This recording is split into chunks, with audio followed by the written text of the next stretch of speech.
Hey everybody, what is going on? I hope you guys are all doing well, and welcome to another tutorial video. In this video, I'll be explaining to you guys how you can use HubSpot to manage your leads better. So let's get right into it. Now, HubSpot is a CRM as well as a couple of different other tools, and in the CRM, you can best manage your leads by using the Contacts tab as well as the Tickets tab, which you can use as a sort of pipeline or a sales funnel, which you can best use to of course, manage your leads. Now, to do so, you just need to go into the CRM tab and go into Contacts. Here is where your contacts will, in the majority of cases, be, or rather, they'll always be here. You just need to add them in the list, either by creating contacts yourself or importing them from another service.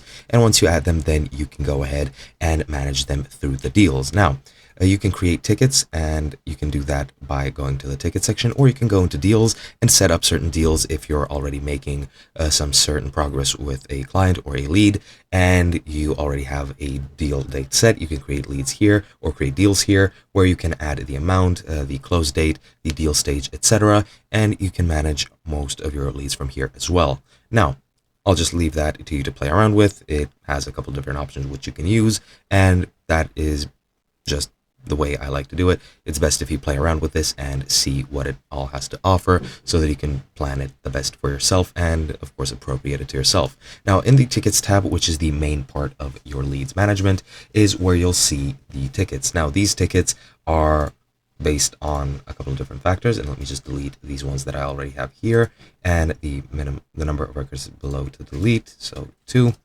delete these records, and then click create a ticket. So let's create a ticket from scratch. Now, you just need to name the ticket name. You can name this with the lead, the deal. I'll just select, I don't know, company 1. Let's say they are our lead. In the pipeline, you can put it in the support pipeline or add other pipelines. However, that is a premium feature. You can set the ticket status within the pipeline. It can be a new, it can be waiting on contact, which means that you're waiting for the lead to contact you after first contact. Then you're waiting on yourself to contact them, and then you put it in waiting on us, and then you close the deal and put it into close. Now, I'll just select new, and then you can put in a ticket description to add other details which you need, the source as well, either chat, email, forms, or phones, and set the owner, which is in most cases going to be you. Set the priority, which you can set from low to high. I'll select high, and set a create date if you want to. That's not mandatory, so you don't need to.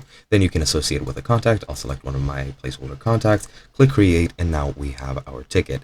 And now this is going to be our lead. Since it is a new lead, it is going to be in the new section, but let's say we have contacted them, sent them the cold contact, then move it onto waiting on contact. Once you get an answer, you move it over into waiting on us, and once you're done with that and answer them and close the deal, you select it and move it to close, and that is basically it. Hope you guys enjoyed, and I'll be seeing you guys in another video.